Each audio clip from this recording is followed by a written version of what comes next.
Muvandimwe ndagushuhuje, komeza kubana nanjye, Imana iguhe umugisha mwinshi.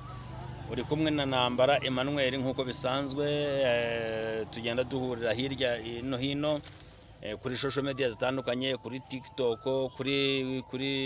kuri YouTube ndetse n'ahandi. Aha rero mpagaze mumenyereye mu ijambo ry'Imana, ndimo tuganira ijambo ry'Imana, tuvuga ijambo ry'Imana nk'uko bisanzwe.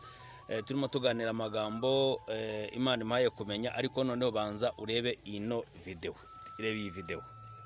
Ndimwe nk'uko murimo mubireba ahangaha, hano turimo turakora isabune imwe ikomeye, isabune ikomeye ku rwego, hano turimo turashyiramo ibyo nakita nk'imiti. Ukeneye rero kugira ngo wikure mu bukene, ukeneye kugira ngo ubuzima bwawe buhinduke, ugomba kwibikaho umwuga.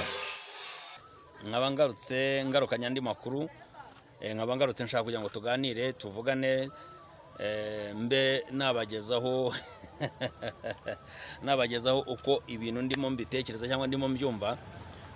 Birakwiye ko burya mu buzima busanzwe wigoma mu kintu kimwe, ariko cyane cyane ndavugana n'abantu bakiri batoya. Ni ukuvuga ngo buri ikintu bita umwuga ni ikintu gikomeye cyane. Umwuga ni ingenzi, umwuga uragutunga.